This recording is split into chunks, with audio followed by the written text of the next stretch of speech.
All right. Hello, everyone. This is Josh, also known as Yashu. We have an exclusive episode on the TLOY Talks podcast and all that too. So this is like the first ever general like podcast that we're doing and all that too. The first ever general podcast episode. And you know, to my right, I have my guy like WishGxd and all that too. Wow. All the way from Brampton and all that too. On the other side, we have Connoisseur Ghost, like the head of NLMG and all that too. You know and then what to it his is. right, we have Hamilton's own B-row in the cut and all that too. Good. And then in the back right there, my guy Yam, aka RealTalksYT and all that. But for the mandem out there, like shoot whatever intros you want to put out too. So I bet. You already know. He already introduced me, but it's Big WishGxd in the building. Mr. Rogues Gallery himself. Come on, you already know. You know what it is, you know what it does, and if you don't know, you should know. It's your boy Connoisseur Ghost. We out here representing the thing. NLMG, we out here. Yeah. Wow. Hey man, you know it's B-row, man. Coming from born and raised in Oakville, coming with the hearts. You know how it goes. So ready to go. Wow. RealTalksYT, Yashu said it well already. You guys already know what it is. Peace. all right, mic check 1 2 1 2. We're gonna get this started right here and all that. So we're actually gonna try something very interesting too. So we're gonna talk about the Toronto accent for a bit too. So Chris, if you want to pull up the video too to kind of refresh and all that too. But I mean, like it's been an evident thing since last year and all that too. You've probably heard it in like many cases, and I think it'll be interesting. I don't know why it became a big deal now, the accent. Toronto accent. Like it was there for a long time, but now it just became so hot. You know what I think it was? I think it was like Pressa. Because I think when he was going with like Coil Ray, I think that was when like Toronto started getting a lot of buzz. Became a big deal. Yeah, because I think it started as a meme, to be honest with you. Man, you can go back a little bit further. Y'all remember Toronto guy Cody? That's how far back you want to take this. And like, Toronto like, guy Cody, oh, 6 man. at 6. Yes. Jim McFly and all that too. You know, Yo. Marlon, for y'all entertainment and all that too.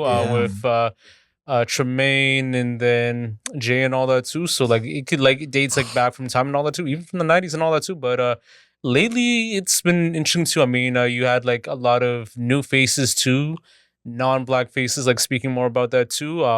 City Boy JJ, Soraya the Flash, like Plush and all that too. So I don't know like how you guys like feel about that too, you know?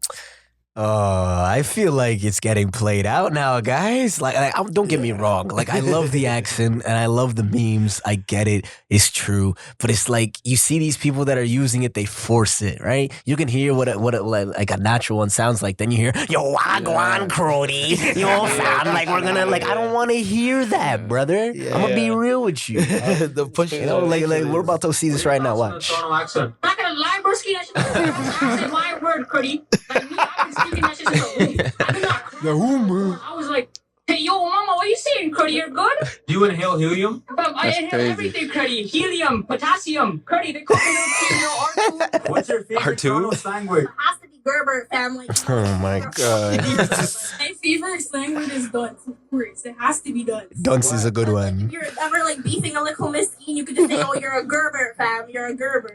I know what you mean. A little miskin is crazy. Like, Oh, not this girl. This is true. oh, not You this. got your mom's in the hood. Somebody go smoke that you. You don't leave your mom's nowhere. You have money and you left your mom's there. Yo, you're sick to my stomach, fam. But if it's not true, Shorty's just talking shit. What's your favorite Toronto slang word? I don't like that she was right. Word twos has to be Gerber, yo. Has to be Gerber. Gerber? What is going Gerber, on? yo. Why is that? How would you use that in a sentence? I would do that like, yo, you're a Gerber. Like, you're just a Gerber. What's the major red flag in a Toronto girl? Fam, low key, it's when she has a mean Toronto accent, fam. Like, my word, that's just a turn off. Like, yo, Toronto accent? Nah, no, shorty, nah, she can't talk like that stuff. She can talk Toronto, but when you, that's not. What are your thoughts on So we can pause that right now, you know? So I'd be really scared if a girl talks to me like that. but yeah, it's can't interesting talk to thing me too, you know, talking about because that. like we're seeing like non-black people like speaking on the accent too and all that, and I know it's been like a pivotal like issue too for a bit too, where Marlon spoke out against it and all these other people too. So how do you guys like feel right now? Like who do you like really put the blame on, you know? Me, to be honest with you, like we have to be honest. The only reason why Toronto accent became like this is because of Drake. I'm gonna be honest with you, man. That guy put it into a global, and everyone's saying it, like, you know, because The movers and everything. yeah, like that. he's the only one mentions it. Like, even when I see him, like, he's real. Like, he talks at an accent, Toronto accent. He doesn't talk no other way. And I think that's the reason why Toronto right now has that like that pride and be like, yo, we could like, you know, we could also talk like this. You know what I'm saying? I don't know what you guys think about it. You know what? I think it's him though. No, I agree. Drake Right? is definitely the one that put it on the Yeah. map to such a point. And it's like, if you was looking around like 2013 through to like 2016, everywhere. When this guy was at his peak, everywhere. I When know. views Even the dropped, Americans. everywhere. The Even Americans, Americans, exactly. So you know. Yeah. Even with the You gotta think Americans. about Boogie, right? Oh, God. He loves the Toronto accent. He loves coming up to Toronto because Drake. Look what you did. Oh, my Yeah. God. Drake blew up a lot of things in Toronto. You know what I'm saying? The accent is definitely one of them. But low key, Yeah. Smiley though. Because when they did a collab, right? What was the song called again? The Love and the Gucci. Yeah. Like that's a Toronto gotta song. give it you know to what him. I mean? I Still, think you yeah. do. I think he's definitely responsible for the revive and the Yeah, rebrand yeah. of the accent, because it's like when he does it, it sounds like someone would be forcing it, but he does it naturally, and I think that's kind of just become the new sound officially, rather than, you know, kind of the way that these guys were saying it in the video. You know, it becomes a lot more natural, Yeah. and a lot more commercially It's really like a digestible, if thing that where makes like sense. even the younger generation took the joke too far. Like even 6 at 6 was saying it in the one podcast. You know what I'm Yeah. saying? And like, hey, what can we do about how they absorb things? You know what I'm saying? We We just gotta can't do watch what we nothing. put out there. We was doing the same thing in high school. And then you could like date it back to like the early 2000s with Bacardi slang and all that too. Like it talked about Toronto slang, like yeah, done no, and like tutus, like all that type of stuff too. And then even dated back to the 90s too. Like if you hear like Jamaicans like speak and all that for the most part too, like they incorporated just for the flow, and then you kind of have like that mixed like Canadian like accent for a bit too. So it has like, you know, its histories and roots like from back in the day too. Now it's to a point where I think it's like very normalized too, because you have like these like kids that also grew up in these like communities too, whether it's from Scarborough or North York, or whether it's in Brampton or Saga too. Maybe like not within like Brampton and Saga too, but you'll see it like in the hoods, the lower income neighborhoods and all that too, and like they hear it from their sources and all that too, like from their friends and even from home life and all that, and you never really get to realize where it entices from and like what made them like interested in that, you know. So I think a good one could be just because like even when I was in high school, like you hear like K Money Come Outside, right? You hear like the whole Toronto stuff all the time, so then you emulate it, right? I grew up in Oakville, so the mans in Oakville, they were talking like that, but they didn't naturally talk that way. But then some of the kids, they get platforms, right? Like a City Boy JJ, for example, and then they're talking like that, not because they naturally talk that way, just because they know that's what That's what's going to get them the clicks. You know what I mean? So then now it's like a whole, like you said, generation of kids that are talking that way because they're just taking it and running with it, right? Yeah. pretty much. But it's also, but it could be also two things, right? Because some of them got the accents and some of them got the words. So I don't know how we're looking at it, because some of them they speak it, but some of them like they have an accent, and some of the words are from Toronto. So how can we really like you know what I'm saying, Like differentiate? Yeah, like you know what I'm saying, because some of them got accents, and they be like, and then if they add like Toronto words, okay, this guy's a Toronto man, I think it's the accent. right? It has to be. It's got to be the accent because anyone can say the words. Anybody Like, can say the I words. can go to Atlanta and start saying twin like 24/7, right? But I'm not. People I'm do that here. You know what I mean? Like you're not from Atlanta. You're not gonna think I'm from But Atlanta. see, that's the melting pot. Like we have words from everywhere, and it just kind of, as it comes in, we incorporate it into what it is Everything. that we're doing, and then that's it. Boom, it's the Toronto slang. That's it. And that like Chirac, like we take it from Yeah, we Chicago, taking it from everywhere. Atlanta. Like we go to like New York. The people from New York come here and take culture back with them. Yep. So that you gotta realize, like, we have a lot of culture here, and like, yeah, you have the accent, you have the words. To me, if you just say the words but you don't actually have the accent, yeah, you're faking it. How do I tell you? You know, like, yeah, you can have the words, but a lot of those people that only have the words don't really know the culture. They're hearing it on social media. They're bandwagoning. Yeah. But the people who actually have the accent, you don't get that from just, you know, oh, I heard it online and you can force it. No, because you can hear the difference. What it is that these people are born into these environments that are around these accents every single day of their lives, or a large chunk of their lives. And that's what really bleeds into their personalities, and that's where they kind of take it and run with it, You know, especially the youngins. It's kind of like Woe Vicky. Oh, yeah. Hot Cheetah Girl for the most part too. You see like Hot Cheetah Girls like emulating like, you know, AAV and all that too. Like even like some of the kids like on like Twitch and Kick are using AAV for the most part too. Like the 18 Rosses, the Saxophones. pretty much, you know. Yeah. Saxophones. Yeah. And then you know what's interesting too, because like these kids are gonna grow up like they're gonna grow up to work a 9 to 5, or they're gonna work like a successful like business like one way or another, or have a degree, and they're probably not gonna see that like that in the future. It's like kind of like a phase for them too, like kind of how like with like Miley Cyrus, like she had like a phase too when she was doing like the whole hip hop thing, and then transitioned into country and all this like other ish and all that too. So basically for them it's like, you know, it's a learned experience like one day too, but like it's not like it's gonna be like a phase in their lives. It's like, you know, kind of like puberty like in a way too for them in a sense, you know. So Yeah, it's kind of like college kids when they're doing all their crazy stuff in college and they go get a corporate job. They're just like, damn, Chilling. I miss it. Chilling after that. like, have you ever had to feel like you had to like educate your friends too on like the importance of those like words or those things and all that too? Because you're gonna have like non like black friends that probably might not understand the terms, terminologies, even the cultures like within it too, and like sometimes too it could be offensive in a way, in a sense, you know. I feel that happens more with the females. Like the females that we engage with and interact with, they have more of the questions, and they're like, "Oh, why do you say this? Or why do people say that?" And then you have to give them the breakdown of like where it came from, how it even got incorporated, like what it into the means, language. and all the extra. Yeah, Because it's not even like them trying to be ignorant. You know what I'm saying? It's just it's a difficulty in that barrier. You know what I'm saying? It's a cultural barrier that does like. Well, I mean, it comes down to the people that they're around, right? It all really depends on who they're around, who's really using the accent, who's really like telling these people what these things mean. And, you know, if they're kind of just in their own little circle, then yeah, they're not really gonna get it. If they're out and about, then yeah, I'm telling you, they're gonna get it. And not only they're gonna get it, they're gonna fucking run with it. Okay? Oh my god! But yeah. And I mean, like, now it's to a point where, you know, it's like in a normal way too. It's like kind of like this like one video that I saw like on Twitter one day too on these like, you know, free Mexican high school girls and all that too, like justifying their use of saying like the N-word and all that too, even though like people cut them out for it too, because you're gonna have like people that they feel like they could say the things that they want to without like proper like understanding like in a way too, and then you're gonna feel like it's more of a difference issue too, like even with the whole like Marlon and Soraya the Flash situation too. Where with Soraya, he felt that, you know, Marlon is like an old head, he's unk and all that too. He doesn't understand it too. Like, this is our new terms. But even if you go back to like the whole like shit Toronto people say and all that too, you're gonna see like in that video where like they're incorporating those words too, and like words too, and like even like saying like terms like hold that and all that too, or like even like done know, you heard, like things like that too. So yeah. Don't know, you'll definitely hear a lot of don't know fam. Like what? True. Like, do you ever feel like even with like non-black people like in a way too, like they're like overusing like black culture like way too much, even with AV or just even with like certain terminologies and all that? Nah, I would say it's hard to say that, especially with the way that, like I said, it's like a melting pot, because we're even incorporating things from other cultures ourselves. You know what I'm saying? Like, Yeah, that's true. like, I'm hearing men say mashallah.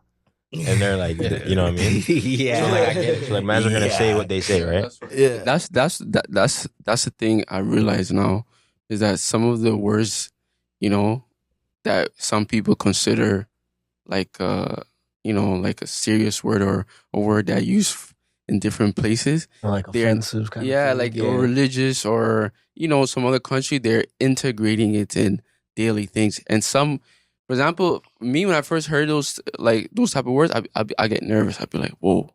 Like, you know, because that's considered like a holy word, you know what I'm saying? Mhm. But sometimes some people would use those words just normal. Passive, yeah. Yeah, and I'd be like, oh. So now it's like, it's not a big deal anymore, you know? Everyone just says it whatever, you know? So it's kind of like, I don't know, it's kind of different. It's kind of, I don't know, still. I feel like it's kind of become a very individualistic kind of situation where it's like it depends on the person. Excuse me, person to person to person to person. It kind of differs over time. Yeah. And it's like we do still have the melting pot. I agree with that. Yeah. But at the same time, we also kind of have this culture where it's very politically correct, and a lot of people try and fall in line of that. But like within the last 2-3 years, I feel like people have started to stray away from that because it's too much nonsense that comes with staying in such a box. Caged in, Yeah, because it's like, how can you have freedom of speech when it's like you can't say certain things, you can't do certain things? And I get it. There's a lot of things that have negative connotations, but this is where you should be educating people rather than censoring people. Yeah. Because why would we censor people to not know the meaning of a word? Because eventually they're going to pick it up, not know the meaning of the word. Then they're what? They're going to offend somebody? And then that's a problem? No. You have to educate people. This is why we are with the accent. And it's like also within like the signs of the times and all that too, because we could like even date it back to like 2020, like in the pandemic, where like a lot of people felt like that, like a lot of like non-black people were like feeling like ignorant at the time too, like not understanding certain situations, like the George like Floyd situation too, and like everything else too. And then at certain periods of time, maybe it might not like apply as much to like even like to now, where you do see more of a conservative like feeling in a way too on how people perceive culture, how people understand like certain like cultures and backgrounds and stuff like that too. And like some people have like more of a neutral thing, whereas back then it's like they have this rage because like they won't have that. There's like a limited like access to certain things, and then the only way is like for the internet at that time too, or through other like formats too, like even like understanding like black culture, AVE, all that type of stuff too. So. For sure. Yeah, but even like So wait, I have a question. So this the Toronto accent. So is it like a black culture thing? Is that what we're saying right now? it like derives. I've been hearing that. It derives So within is that how it is? Jamaican That's and what I was Somali gonna say. culture for the most part too. Really? Because like in Somali culture Yeah, you have Broken English. like Miskeen and all that too, Yeah, the Wallahi and all that. patois. Yeah. You have Warrior, you have Upti, like all that type of stuff too. And then Jamaican terms, you're gonna have Gyal, like Ting, Trish, like all that type of stuff too, and or like even like Ras and Bumba, like all that type of stuff, So, All of the different Yeah. things that come with it, yes. Yes. Yeah, man. But it's broken English, so that's where a lot of it derives from. Because remember, a lot of Jamaicans came in. Let's not just leave it to the Jamaicans. No, Let's call it a no, Caribbean there's a thing, lot. South American. You Like, know what I'm saying? exactly, It's right? a vibe. You know what It's I mean? just like a lot of that push where the accent really came into its own, and there's like a lot of VHS things. You can actually find a lot of these old clips on YouTube for like 2005, but especially like the gag territories, Jada Yeah. Finch. But a lot of these videos had the accent where a lot of these the Jamaicans came from the waters. Like a lot of immigration came in like the 80s, especially within the late 90s. That's when my parents came over, so I would know, right? When they came over, this is when you would hear the accent really come into its own, where the broken English would really like get added to the pot. It would really push it to the forefront because now you have a lot more black people using it. You have a lot more black people talking about it from all different like walks of life. And then obviously with how Jamaicans are, all different kind of people we take in like that. So whether you're white, whether you're Chinese, it no matter. Because I've heard some Chinese people spit some crazy patois to me, and I'm like, Yeah, man. I walked into the one convenience store in Brampton there. I was like, huh? like, whoa, I hear my people, but I don't see my people. But like that's just kind of it, right? It is a giant melting pot at the end of the day, and you will hear a lot of where all these little what's the best word for this? You'll hear a lot of these little bits of inspirations that come to form the accent itself. Yeah. And you're right, it does come a lot from especially recently, Somalians do have a lot more influence on the culture than Jamaicans would normally be predominant. You would hear that, but now you're starting to hear even a shift in the accent. The accent's actively changing now, and a lot of people don't really see that. You know what I mean? It is actively changing, but you can't say that blacks, Somalians, and specifically just even African cultures, like Nigerians are coming over a lot more now. If you've heard it, you can start to hear that happen a lot more in the accent too. So keep an eye on that. Next 5 years, we'll You got a point. 100%. even like Trinis and like Guyanese people too. You hear like Cooley and all that Yes. too. You have like Coolin now and all that too, like leaders and all that too. And like you see it on TikTok too, with like the new content too, with like these like restaurants where they're incorporating Trini and Guyanese like same in the most too, which is like pretty interesting, no? That's true. Yeah. Yeah, shout out to the people. Shout out to True. the people. Yeah, for sure.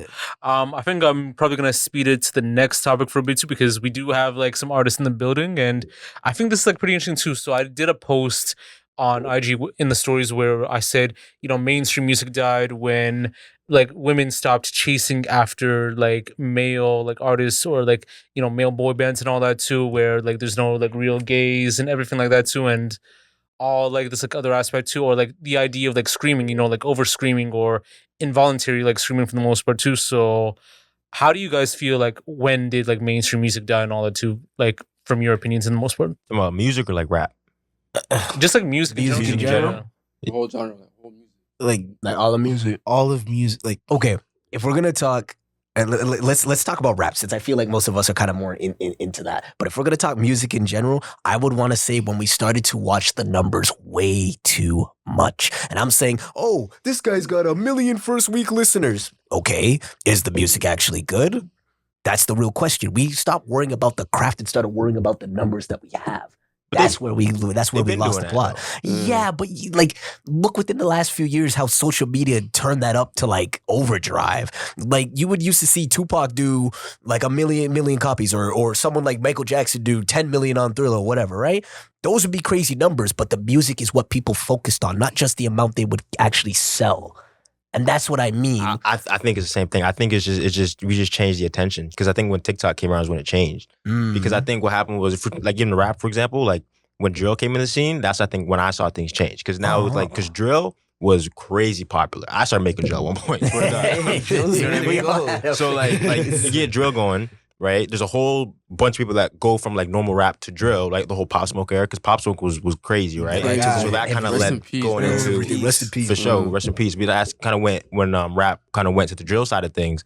But then I don't think drill was commercial enough to actually become mainstream. So it was like it kind of just got dispersed. It kind of exploded after that. Then you start getting the Rage guys, you start getting the Cardi clones. You know what I'm saying? So they have to kind of like take that energy from drill and kind of disperse it everywhere else. And also the system too, because I probably think, I know you guys trying to say, but back in the day, I think it was much harder, and it meant more. That's true. When it comes to it's numbers. oversaturated. Yeah, right but now it's like it's easy access. easy. It's Sorry, easy I never access done is it, but oversaturated. I feel like it's really easy.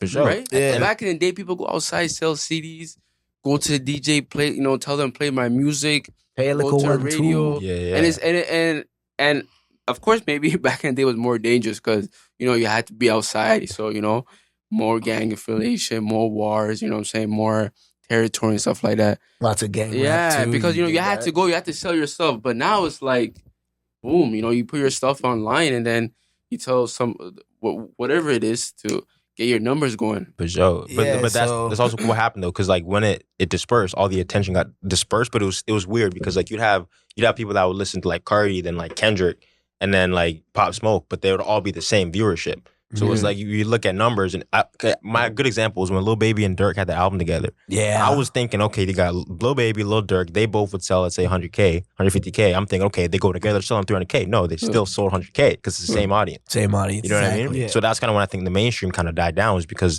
everyone had different interests, right? But it was still like a conglomerate in a sense where you'd have like one artist and have the same fans for different artists, right?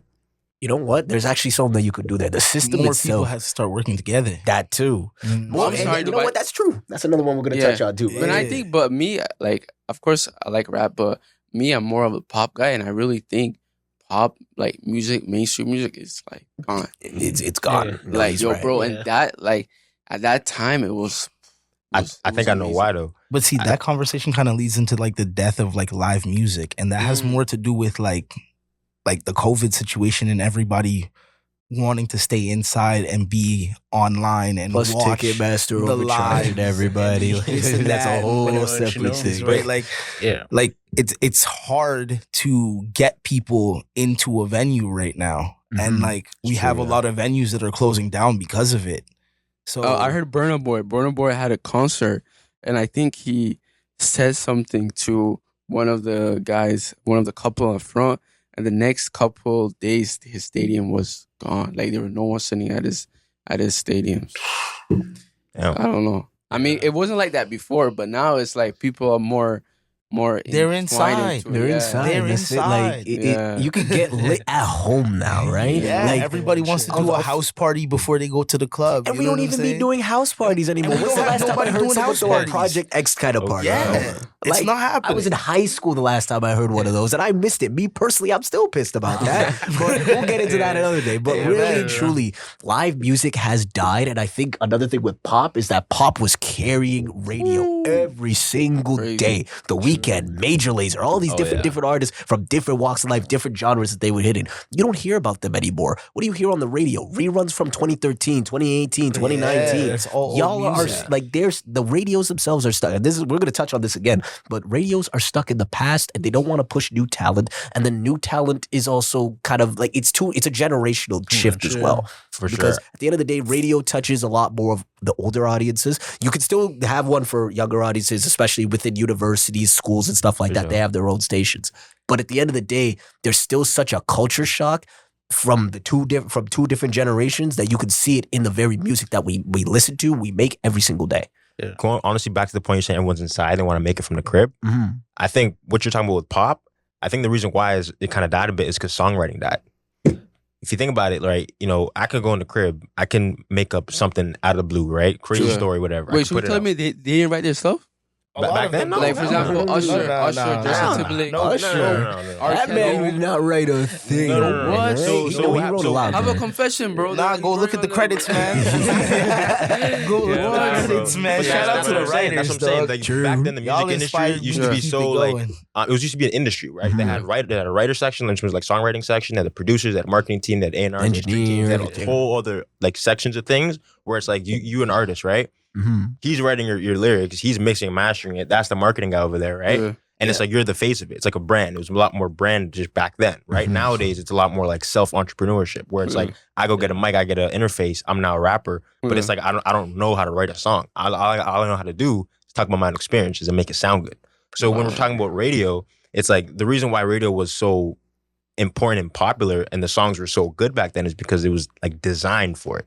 It was designed for you to be That's going on true. your way to work and have these things go in your mind, right? Pretty much. Mhm. So it's like now everyone is kind of just talking about their own experiences, which is a good thing. Don't get me wrong, the music Like is now, still great. now? Yeah, like I'm now. sorry, now. Yeah, but it's not It's as not compared to- generalized. No. That's what I'm saying No. because they had that structure back then, right? Now it's just a bunch of mans that are just like recording in the room, right? Like I'm gonna lie to y'all, right? Yeah, no. But- Bro, I but recorded a it track. has Show me. some beauty to it too. But that's nowadays missing too, that side. there's like no like universal like artists like nowadays too. Like the last one that I could definitely say that was within the midst of like being universal. Like you have like 50 Cent, then Eminem, and then Drake for the most part too.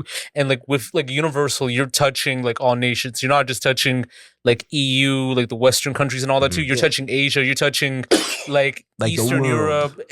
Like there's like kids that memorize like Get Rich or Die Trying in places in Albania and Bulgaria, Bosnia, and all that too. They probably might not know who like a Lil Baby or a Young Thug or like Cardi Bad B for Bunny. those who know so because like they're so like tapped into like the old sound too where it feels like unique. Like even Russia too, like probably like the closest to a universal artist they had was like Lil Peep and all that too, because they were really like tied into Deep. the lyrics and everything else too and like how it like relates and all that too. And I feel like with most artists too, like they're not going to the point where everyone like knows their sound and all that in a way, you know. And I think Drake can do it so far, but it's only within the proximities where like some people are more adhered to like Western culture and all that too. You're gonna have to tap into like other countries where they might not know you, and like you might have to make something or have like music that can like kind of like resonate like in that way too. I think with 50 Cent because and like Tupac because like they had like you know very like lyrical like music and like songs that kind of resonate within like dealing with life, dealing with poverty and all that too. So like that they can relate and all that. Drake really doesn't have certain stuff that is like poverty driven. Like you could say like started from the bottom What you and all that too, but it doesn't like really hit the same like in a way, you know. So Yeah, like you're saying, It it doesn't doesn't- have that like I guess hood aspect. Where It it's, like, doesn't, came but from the it's bottom. like come up energy. You know what I'm saying? Yeah. It gives you that lifestyle like that you want to live type feeling. It's more like his music is a very generalized, and it's like okay, like this could be me Mhm. type feeling. It's meant you to know what I'm apply to saying? the And common person. It's meant That's to how apply he to makes the his common music person. for it. That's how And it it's like, is. yeah, I can do that. Mhm. Like anytime you listen to a track from Drake, you're like, that could be me. I can do that, or I might have had that experience along the way. You know what I'm saying? That's So true. like, I also think like a lot of people don't like have that experience too, right? Like for example, if you go back to the radio stuff, right? The songs on the radio, they weren't so much kind of started from the bottom heavy. It was a lot more emotional, how I'm feeling, and situational stuff, Mhm. right? So I think if you're going to go on like a broad sense of marketing, right? You're gonna have marketing teams in those countries, right? That are now gonna understand the climate there and market it in that aspect of things, right? Because for example, Drake might come here and do the started from the bottom campaign, but they might go over there and say, "Oh my God, life is so, glittery or whatever." Who knows, Yeah, right? and Whatever also, it is. and also, Yeah, if life they is want to push you, they could glamorous. push you. That's Like, true. if they like you, they could like you. Because I'm sorry to say it, because some of the guys that Drake picked, it's like, yo, bro, there's so many people Yo. better than them. Where Like, is wait. Roy Woods? Like, yeah, so I'm saying that a lot of people are better than them, but you That's give my some boy of the people Denzel. that don't deserve it the attention. And Yeah. I'll be like, why? And I realize is in the game and system is like, if they like you and if they think they could benefit off you, they will take you. They will they will try all their best to push you For sure. on that level. But some of them, it's not like a lot. There's a lot of great talent, bro. Like especially when I'm on TikTok switching up and down.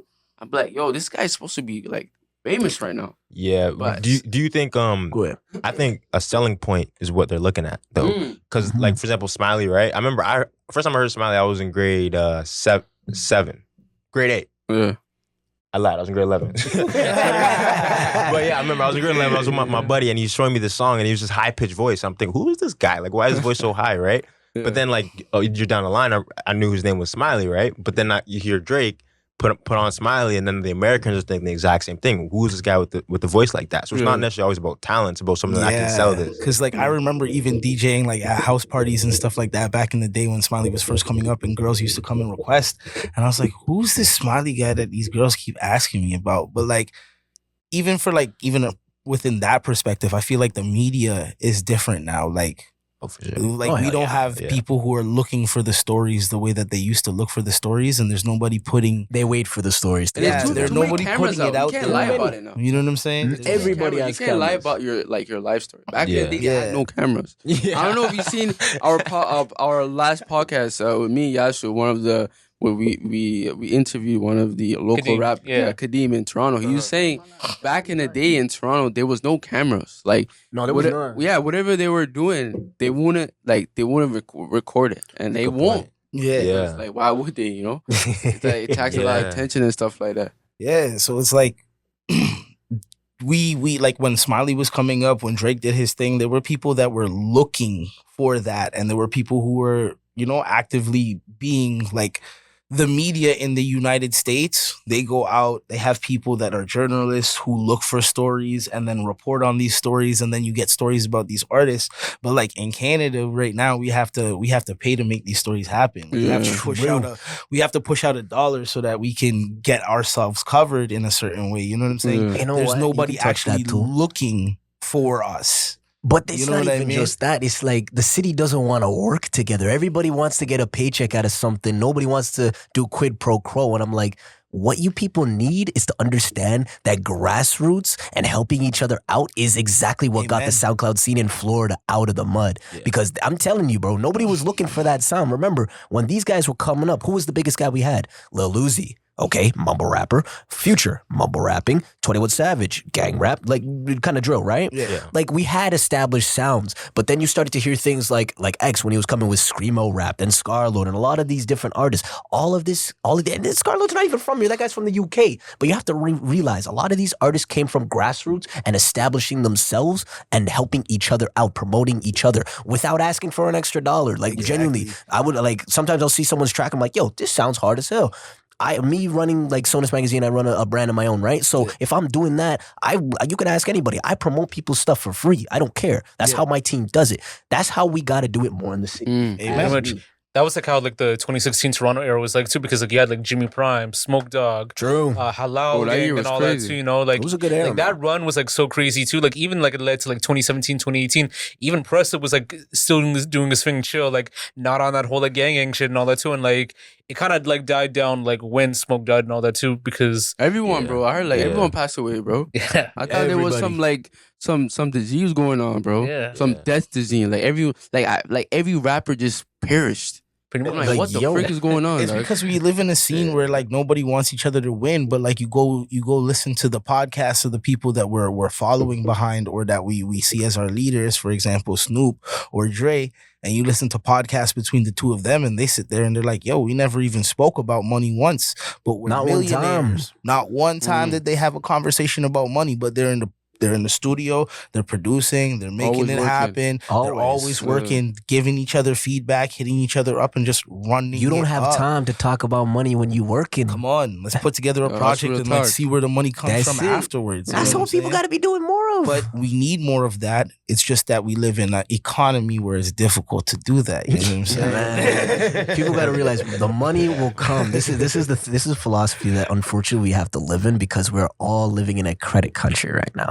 which means that we are spending on credit more than any other country anywhere. I'm not even gonna get political because that's a whole separate conversation. And I also believe in something that if you love what you're doing, I don't think The money shouldn't matter. Yeah, The And money you should won't not even matter. Think about it. It was just Like, it'll just come. And that's what I believe. Really. And that's just it, right? Like, a lot of these people will tell me, oh, I love music. I love doing this. Okay, do it for free. Do a show for free right now. You know how many times I've had to do a show for free? And I'm like, yo, it was great. I've done a show for free where a guy literally looked at me, gave me $50 and said, you look like a good performer. I wasn't even performing that night, mind you. He just said, I looked the part.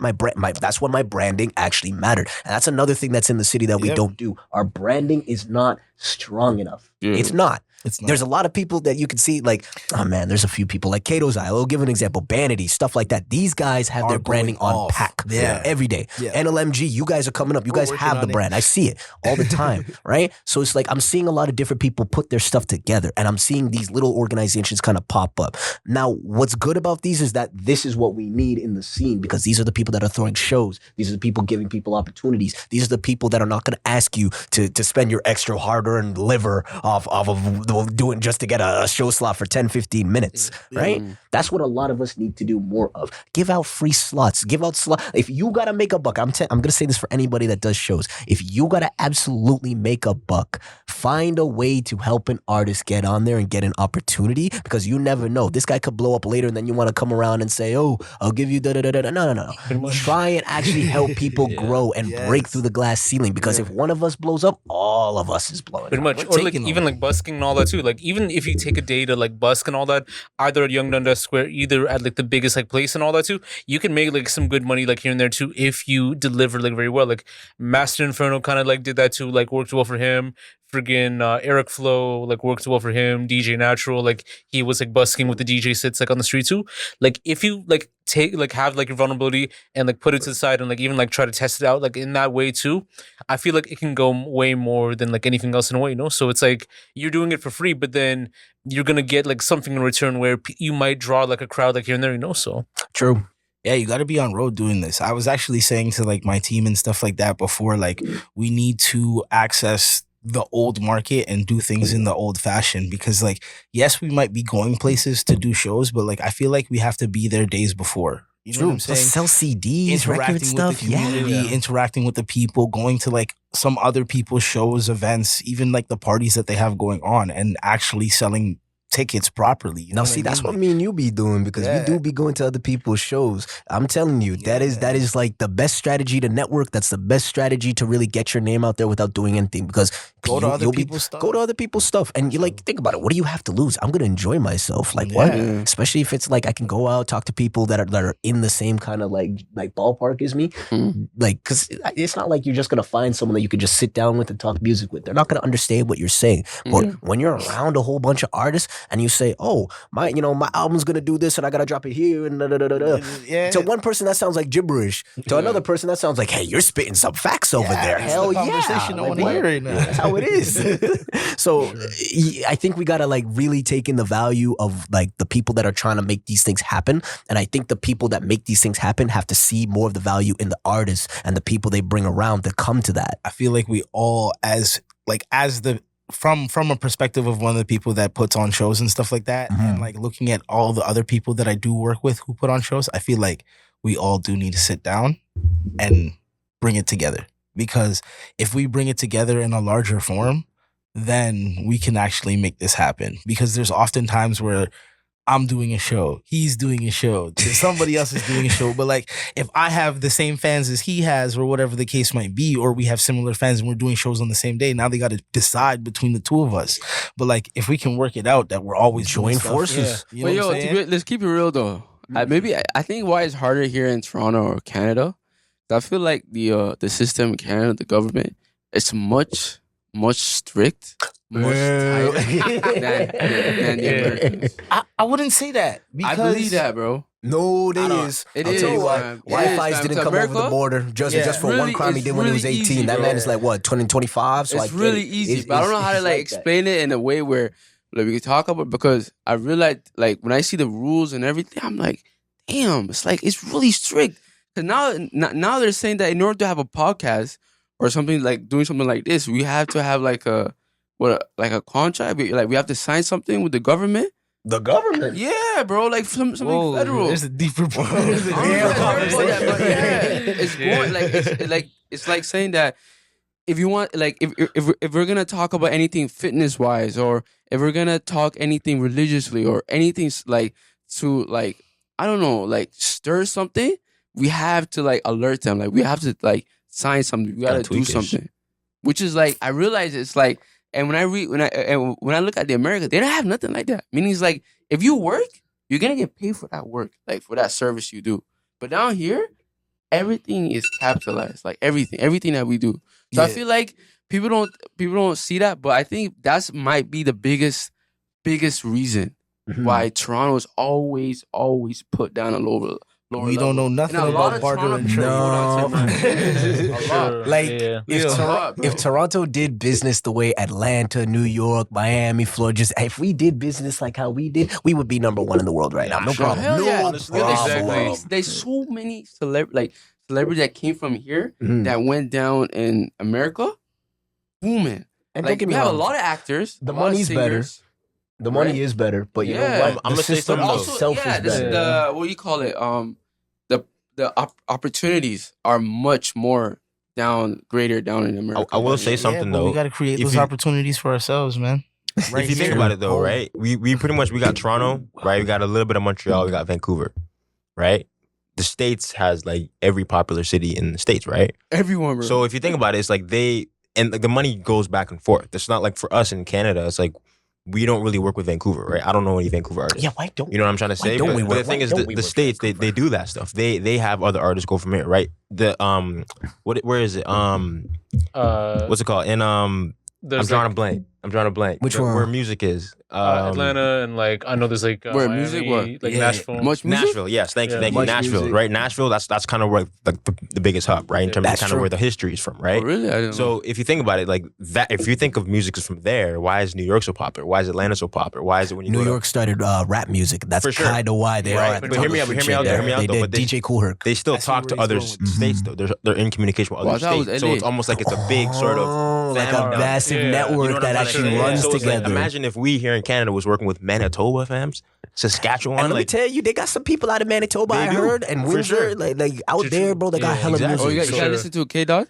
KOD? KOD. Yeah, that's Hold crazy. on, hold on. Nah, Yeah. That's live. I'm gonna I'm spin not- this see, now you gotta back put me on. for a bit too, like within it's radio. like battle rap. Like Yeah. they have rappers and they battle each other. Why the hell don't we host battle rap like things here? That'd be Yeah, we Why- still do in a way. Like People get shot over King here the when we Dog and all that host too. battle Yeah. But I actually want to spin this like back. I actually want to spin this back to the idea of the radio and all that actually too. get So Chris, do you want to like bring up the radio thing? Like one of the clips, the DJs and radio stations, like for the video. Yeah. Because I think like Your complacency hurts the yeah. Because I think like this is like a great idea too. Like when it spins back to radio on when we get to break artists too, and like the people that were supposed to break artists too, like the program directors and like the DJs, like the media platforms. Like I think that's like a very important thing and all that to know. Yeah, it is very important, definitely. Shout out GTV and all that too with this video. I think this is like very interesting. Even though this is, I think for Dancehall, I think this is like pretty like interesting. So Chris, let's see. No, it works all ways. Specs. And from when you become this complacent at that, I think you should retire. He is a legend who does nothing except take up radio time. When you have that real estate in society, you have responsibility. DJs are so important. Now when you have radio time, why am I not hearing new dance hall? Why are you still playing rum and Red Bull in the good year of our Lord and Savior 2026?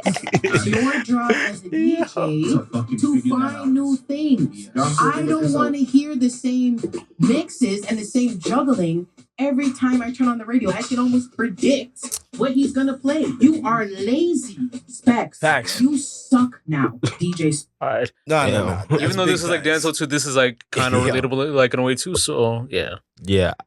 But So with that, from my perspective, like I'm coming from this perspective of doing like house parties and being a house party DJ. You know what I'm saying? Me and my boy used to throw a lot of house parties and do that stuff. So like every week when we're doing a house party, you're not coming to that house party to hear the shit that you heard last week. You know what I'm saying? Or the stuff on the radio. You Or can the hear stuff every on the morning. here. Yeah, exactly. You want to True. hear something new. So like I even know, even now within myself, like going back into trying to start to DJ and stuff like that, I'm going into all of the the new dance hall stuff and everything like that. I'm building my crates off of everything that's brand new. You know what I'm saying? And making sure that like week to week, even like they have DJs out here that are doing song mixes and stuff like that. I'm grabbing those tracks so that I can mix those tracks together with this track. You know what I'm saying? I got about 5 different versions of Folded, you know what I'm saying, in my playlist. But like, you have to do that because nobody's trying to hear the same thing over and over again. And it's like, these guys don't give us an opportunity because, like I said before, they're not looking for it. But then within the radio aspect, how many of these dancehall artists and everybody are doing what you're supposed to do and actually pushing in your submissions? That's also true. Good point. It's a double-edged sword. Like, oh man, Yeah. I take it from me. I actually do have connections to specs directly. I could go and submit at any time, right? When it comes to having these things at your disposal, it really does come down to using these opportunities as they come. If you say you have a random family member that knows someone that does radio, it doesn't matter how big the radio station is. The first thing you should do is ask them, what can I do to get on your station? What can I give you that you could play? Well, like, it doesn't matter what it is because you never know. You could have 100 people listening, one person likes your track, right? The 10% rule. Yeah. Or you could have 10,000 people listening and 100 people like the track and only 10 people actually go search you up and actually favorite and re-listen to the track over and over. Radio has such a profound effect on music, but the problem is we look at it in a way where it's like, oh, this is the old way of doing things because streaming is number one. If we have streaming and I could find whatever track I want where I don't have to wait for some guy who I don't know to say his thing, do his sound effects and then go to the next one, I get that. But radio is so fundamental to music in and of itself. It is the bloodline of what we listen to on a daily basis. There and are hear. people who are so lazy that they do not want to connect their Bluetooth to the car and they just put on the radio button. I'm one of those individuals. I actually realized that today. I jumped in my car and I'm like, shit, my old phone is connected to my Bluetooth. Do I really want to go through this hassle right now? Nah, I'm going to check out what's going on the radio and drive my ass over here. Because sometimes it be like that after a long day of work. I don't blame him. Sometimes I'm not trying to do all that. Sometimes the radio be tweaking. I'm like, bro, I ain't even trying to be like, nah. I also think though a lot of DJs are in the same boat as some underground artists where they're just trying to get on because they think it's popular to get on and they just want to get a bunch of money for it, right? Yeah. I think the DJs that probably make a difference even coming up are the ones that actually cared about music, right? We talk about no one cares about talent and music anymore. It's because the gatekeepers that are supposed to, they don't. They only post right? whatever makes clicks for them. Exactly, right? It's the same whole algorithm thing, right? The algorithm is showing you things not because it's good, it's because people are giving it attention, right? Yeah. So like DJs, like if I'm a DJ and I'm a music head, right? I'm doing I got 5 different versions of Folded, right? I'm gonna make a crazy edit of something that's crazy because I want people to know, yo, I made this music, or I combined this music. I made this crazy beat drop for the DJ set, right? Yeah. And it's like that's no longer the leading force anymore. Now it's okay. How many girls can I get in the club, fam? Am I gonna put this on Snapchat? Yeah, but DJs are not throwing parties like that anymore. The only DJ out here that's throwing parties is Snoopy. That's true. Like who's out here throwing the parties, clubs doing are the empty thing? too, Where's bro. where's the block parties? I mean, there's like certain ones that are like doing the work and all that too. Like if you see like the whole like Playground series too, they have like Rennie, DC Armilda, like they're doing like the whole like house party thing in a more like extravagant way too, where even they're making content to showcase like the types of music too. But I do feel like they should put on to like more Toronto like music in a way too, because even like there's like some DJs that will be at a certain show and all that too, like they DJ for Quoted or like Fuck the Numbers and that type of stuff too. Like they just care about that paycheck, maybe getting like a 1-2 yell, but like sometimes too, like you could tell like who's like dedicated versus like who's someone that might be like very lazy. So like a lazy DJ can like fuck up a set like through playing the wrong song or playing like the wrong mix and all that. Some people are booking audio engineers as their DJ for their you shows. can't do that. And, no, it's a fact, bro. It's like they're getting audio engineers to DJ the show.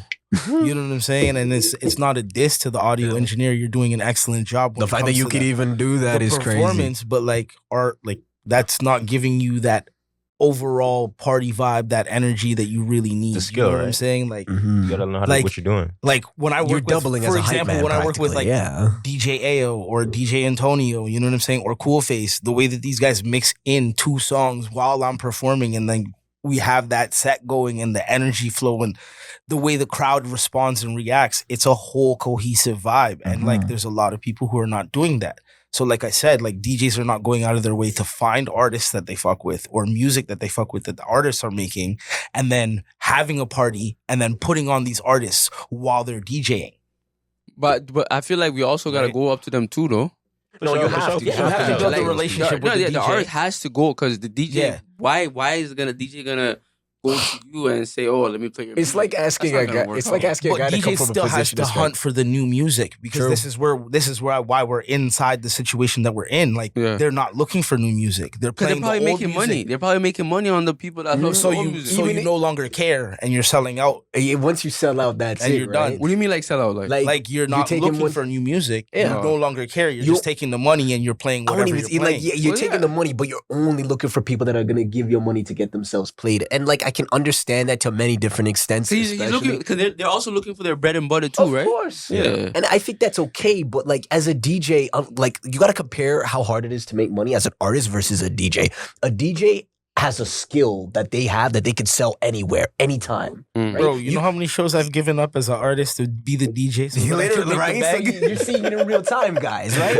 At the end of the day, a DJ can go to a mall and DJ and probably get paid $500 for Yeah. their day, right? Mhm. Or $200, whatever that may be. But an artist has to go out, fight for these shows to get, because you're already competing with other artists to get those slots. You have to compete with the times for whatever you have, anything else going on in the month, the money that you have to spend to get there, the money for the fits that you're going to wear because you want to look fly for the show, Yeah, right? yes. Your branding is already everything. You're already spending so much money and you're already doing so much just to be seen, to be heard, and to be understood as an artist. Whereas a DJ, you don't play by the same rules. Yeah. You only merely play by the rules of, okay, I need my stuff to sound good while I'm doing my thing. And necessarily, if I got to make my money, then I got to look for people who are willing to spend that kind of money. For But sure. if that's all you're looking for, then yeah, at that point, I would say you're selling out. And I don't really see that in the city like that. To be No, honest, I see a lot of no. DJs who are actually kind of like tapped in like that. Yeah, Like they shout are out tapped $sign in. Jay. He's always doing his thing. He's Yeah. always like playing like he always plays Deeves, stuff like that. He plays a lot of artists that are coming up. And he might take a little bit of money wherever it's due. And that's fine. He takes like for the views this guy's getting like $100K, he'll charge you maybe $10-20, right?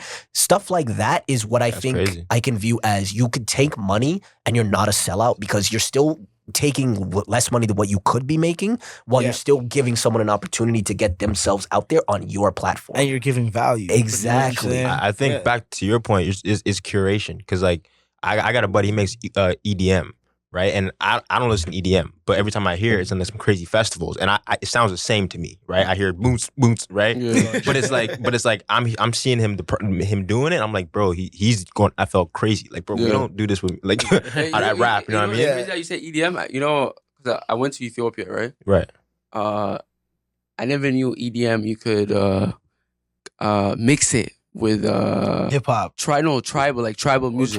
Yeah. So Okay, yeah. when I heard it, I was like, whoa. Mhm. Like, this No, was it's a new actually- genre. it's But actually that's the thing. So think yeah. about it, right? If you're a DJ and let's say you have like a version of Folded, right? Yeah. Instead of just getting the song and just playing it, right? How about you incorporate like say, another song into it? How about you Yeah. make your own melody as a bass line And to that, match it. right? Yeah, to yeah, really I make get- it I get new. what you're saying, And yeah. then you get other new artists, and now you're giving them a different version of Yeah. it. For example, Yeah. like I heard "Say It" in the club, and it had like this Afro kind of beat to it, Yeah. and it's like, bro, I have a song, right? It's a pop song. You can now throw some hip hop drums on there, and it changes the entire vibe of the song. You ever been on TikTok, see like a Drake song, and they throw like a Lil Baby beat over it, and, Yeah. and it just sounds fire. Completely That's different what I'm track talking too. about. Yeah. It's a different song. I heard Nevada by Youngboy with a classical beat over. I'm like, yo, this is Dude, tough. crazy, This you is know? tough. And like speaking about curation too, like even like the curation of shows too, because I feel like it is like one problem that I've noticed in Toronto too, like where you go to a show, like let's say in Mississauga or Brampton or where whatnot, and like the problem is that it's not like really organized to like in the way like how an actual concert should be too. Like you'll see like some concerts where they have strippers like dancing on the thing too, where an artist is like performing too, and it's like this isn't what like some people like want to like really see as much too. Experience, yeah. Or like where it's just like random people like throwing ones like in the club and all that too, or it's in a supper club where you see people like smoking and all that too, because sometimes too it's not like the real like concert like atmosphere and all that too. You have a stage, you have a DJ, you might have a few artists. few artists who you have like that whole like barricade too with security sometimes, like how you see it at like the Phoenix or Danforth for history and all that too. But like with a lot of like these like local and independent shows and all that too, they're trying to find like ways to kind of make a buck one way or another too. And like I've witnessed that like within a couple shows that I went to where they would have the strippers and I don't know, they would come at a certain time too, and then sometimes, you know, like they would have like, you know, they would sell like once for sale and all that too while the artist is performing. And it's like, I get it if it's at a strip club and all that too, but this is a concert where, you know, artists are performing too. So it's like you have to kind of respect the artists like in their space and all that, you know. So yeah, but see that scope of things now we're having a different conversation because like even myself, I put on independent shows, you know what I'm saying? And I see like the stripper shows are not really something for the artists like that. You know They're for the people. It's for the people. It's kind of for the culture. It's for the vibe. Yes, you can go there and perform as an artist, but like that's more so like if you're trying to shoot a music video or like within that kind of energy, and you have to utilize it for what it's for, right? Not everybody's gonna want to do that or be a part of those energies and vibes. And some people are just going there to go see the strippers, man. They're not even here to see you. You know, they're just so happy to walk in the building same time. Like, how do I tell you? I will say though, I think as an artist, it's your job to take them away from that though. Like you gotta be someone that's like there's a bunch of strippers, everything going on, but they're focused on you, right? That's how it's got to be. That's where the talent has to really kind of like speak for itself and not just speak for itself, but speak loud as all hell. So yeah, and that's where branding comes into play. Because now instead of it's just your dress, it's like your stage design, things like that, right? Obviously, artists coming up, they don't got the budget for all that stuff. But you get to that point where it's like, okay, maybe you brought the strippers there on purpose. Strippers there for 1 song, 2 songs. You know what I'm saying? Go put on some clothes and get to dancing for the rest of the songs properly. You know what I'm saying? True. Change outfit. Just switch out. You know? Switch out. Just make sure you got a different 2-piece ready, bro. I tell you. I need 3 2-pieces. I got 3 tracks. Make sure you're not wearing the same. Shit, matter of fact, put on these go-go boots, bro. Golly, like I literally like saw this like video just like recently too. I don't know if you know like Jay Tumaza. She actually spoke about like, you know, like certain people like performing at certain shows and all that, where it's like not really like the sound and all that too. Like let's say an R&B singer is like performing at a friggin' rage show and all that too, and like I ain't gonna lie, I thought she was talking about me because I was at one of the shows. She was there, and I make R&B. I make a little pop song too, and like it was Deck Cells and Zip Baby. Them niggas make rage music. Cause it was like genuine. Like genuine. You know what I'm saying? But it was my videographer, right? Guy did a lot of my videos. Legion Production. Shout out Jackson, bro. He's the GOAT. Shout out Legion. Yeah, you know that's my guy, bro. I love that guy. He's amazing. But yeah, like he invited me for the show. Or I might have asked him to go on, but I remember he was like Zip Baby, and I was I don't know who you guys are, but I checked out the music on there. It was rage music. I'm like, okay, not my type of music, but you know, I did it. Pop out. You know what I'm saying? But it was like my thing was just networking at the end of the day, right? Now you get to tap in with these guys. You get to tap in when I met her there too. So it's like it's still a thing where as an artist, you still got to be able to go in these places to network and stuff like that. Understand what your goals are. Right, if your goals are to get that audience, maybe you don't go to that show. But if your goal is to meet different people and sort of network with the people there and continue relationships, right? For example, like Jackson, like I wanted to support him with that, right? I know what he was doing. He did Night Rides before. That's not the first one he did. So it's like I also wanted to show love to him on that side of things. So it's like I'll go to that show, you know? Yeah, true. But I get what you're saying though, because like there's no reason why. I mean, as an artist. Versatility definitely comes into play in that situation, and you definitely have to be able to curate enough vibes so that whenever you go into any given situation, you're good to go. You can adapt anywhere. I slightly disagree. Yeah. Right. The reason why is because I think you still have to stay on brand though. Oh, yeah. Because I got a lot of different. I got a bunch of rage songs too. Like I could have had this song called "Sexy Lexi." Right. I could go on that stage and did that, but now it's like the people that are there are going to be expecting that from me now. But I know that's not my brand and my image. Right. I could have went. Put the crazy fit on. I feel like if people gravitate enough to your sound and they like what you can do, they will ask you for a certain kind of sound. They'll definitely, like, especially if they become your fans, they will reach out and ask you for these things, especially when you ask them. But then you too, come to them. You have to consider the reach of one song. You know what I'm saying? For sure. And how mainstream artists utilize like the reach of one song, and like how we kind of like throw away our one, you know what I'm saying? Or our two. You might have that one or two, but like, that might be that one or two that gravitates towards fans for the next 5-6 years. You know what I'm saying? Because I've had bigger artists or like older artists than me and stuff like that turn around and tell me like, yo, I've been touring this same album for the last 4 years. Mhm. You know what I'm saying? So like, so I have like a 2-part question, right? Yeah. So the first one would be the music that you put out, right? Are you Yeah. putting out music for the audience, or are you putting it out for yourself? Now, before you start answering that, right? The way I see it, right, is you got to make it for yourself, Yeah. right, and then you put it out. So if I'm putting out songs that I don't genuinely like identify with, it's not gonna go out. So I actually had an experience this way, right? When it was 2023, right? I started doing pretty well on TikTok, and I was putting a lot of rap songs out, right? I'm just talking nonsense, whatever, saying whatever, and I got a audience that was liking that stuff because I was putting that out. But then a year down the line, I'm thinking, hey, like honestly, I don't got nothing to talk about. I don't do no gang stuff. I'm not, shooting people, stuff like that. So why am I talking about that? Why am I putting songs out like that, right? So I had to change what I was actually talking about in my music and actually like focus on the content of it. And that's where curation comes back into play, right? Yeah. I'm gonna create a world of who B-Row is. I'm gonna have the things that I like, that I value, that I want to push onto people, right? That's what at the end of the day, right? So it has to match you. So if you're gonna put out songs that don't actually align with yourself and you're putting out there, it's the same thing as DJs that are just putting out there to get money from it. You know what I'm trying to say? Yeah, I get what you're saying. So now like that's where it comes down to, like I said, versatility.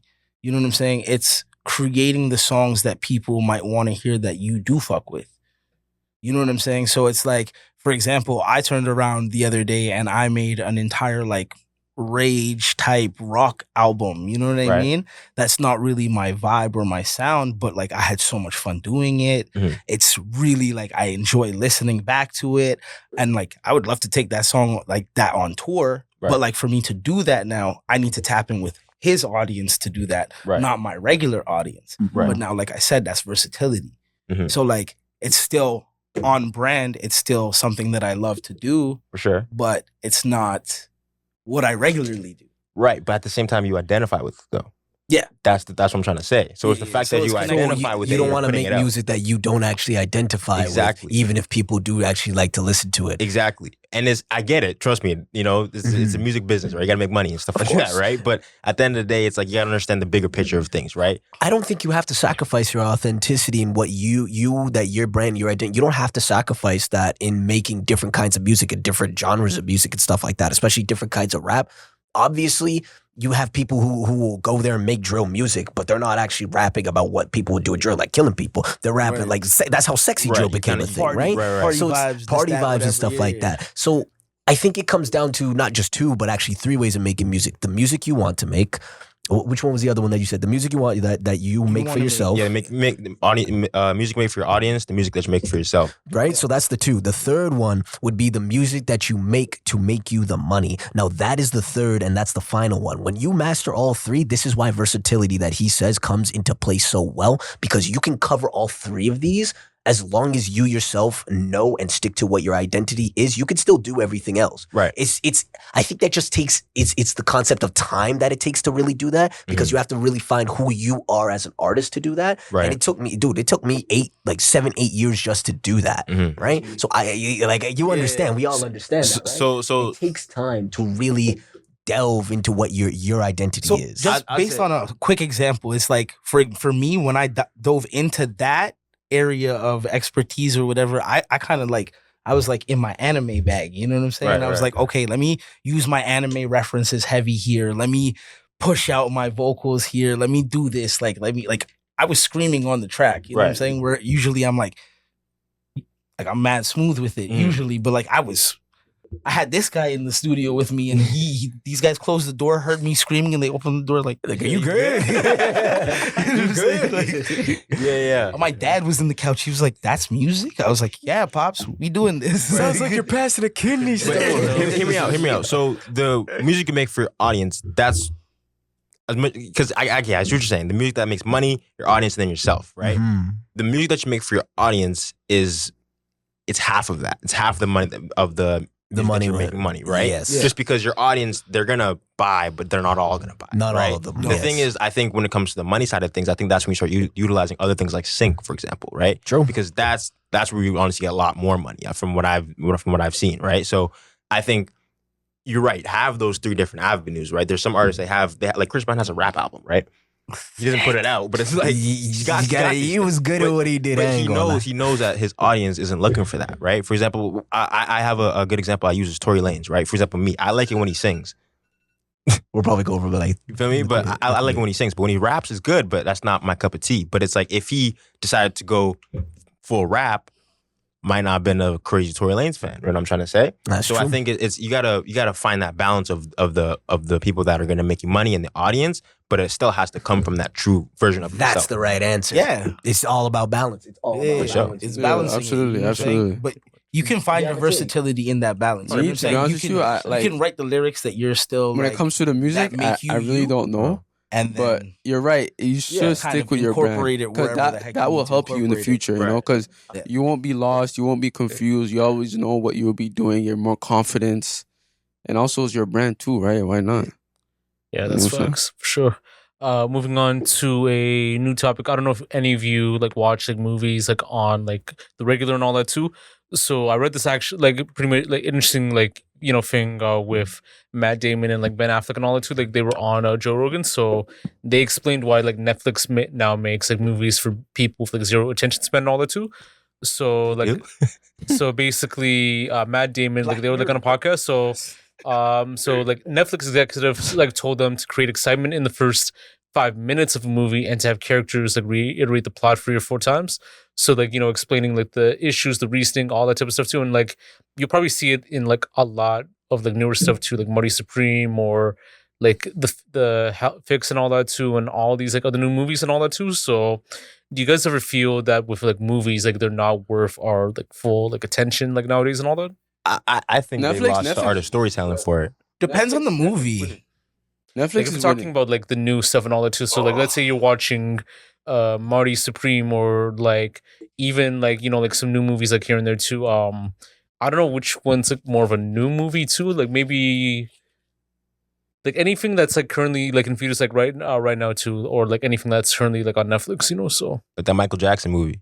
yeah, like kind of like that. That's I'm April watching 24, that. right? I'm watching that. I'm too, watching bro. that. Oh, for that. Yo, any of Definitely. the Across Into the Spider-Verse movies, those movies have a Spider-Man. really good job of doing that by reiterating things a lot. But it's also like the visuals as well that have really changed. And I really think this started with Endgame. Endgame was a long movie. A lot of people were saying, "Oh, it's 2 hours. I can't sit through that." No, and then they go I back feel like- for the 3rd time. Come on, Yeah. now, I feel you like- feel me? Endgame's feel the like- Hunger Games, right? No, Endgame is Avengers. Avengers. Oh, yeah. Avengers. Thanos. Oh. I feel like we used to wait. Like I feel like the way that they used to put together movies was like everything was good. Then we wanted to see what was gonna actually happen next. Going to actually happen next. Then it was like, oh, there was this bad situation or whatever the case might be, and then so on and so forth, and then the resolve. I feel like movies now they just put you in the shit.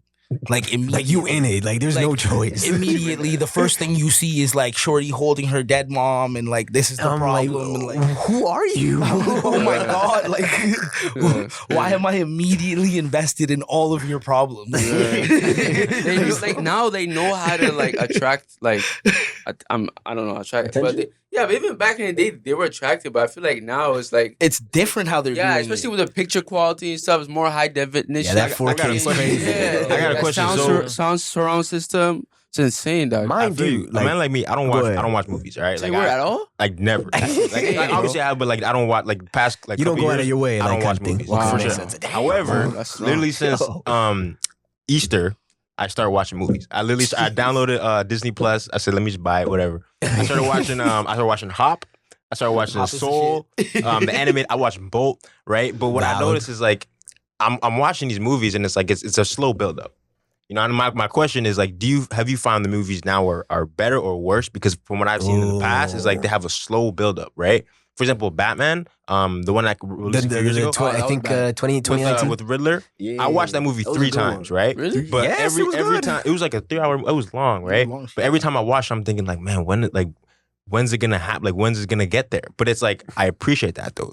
From back in the day, I've noticed We don't it's have like, a I lot of slow appreciate movies burns. more. So you like more of a drama. Like you don't like action. You don't like No, action trust me, movies. I love action. Out, I Yeah, think. me, I like action movies. I like the drama yeah. that leads up to but the hear me out. action. What it is, it's the story though. Yeah. So it's like I love action. I love action and comedy movies. I'm basic, trust me. But Yeah. the thing is, I've noticed is I think back in the days they had more build up to the action, where it's like you get to see why does it matter so much? Why is this? You're talking about Becky Even got her dead husband in the recently, hand, right? That's like it hooks you in, but it's like I've noticed is like it doesn't really like sustain. Like it's good at the top, it gets up there, but then it Yeah. kind of just dies Just down. dies So down. it's like you already see the climax of the movie, and it's like, okay, like I get it. You want to go back and kind of And see the find rest out of how it, it happened but it's like and once why you kind of this- why get we're halfway here. through, you Yeah. kind of know how. Yeah, you're like, you know what okay. went down. I You know what I mean? I do think there are a lot of movies that will start with the climax and you're like, oh, what the hell happened Yeah. here? And Yeah. then they take you back through. A lot of more movies are doing that now. Those kinds of movies have been a lot more successful Yeah. lately. Whereas you have a lot of different movies that really like draw it out. Now you don't have that. But even as recently as like let's look at what do you call it?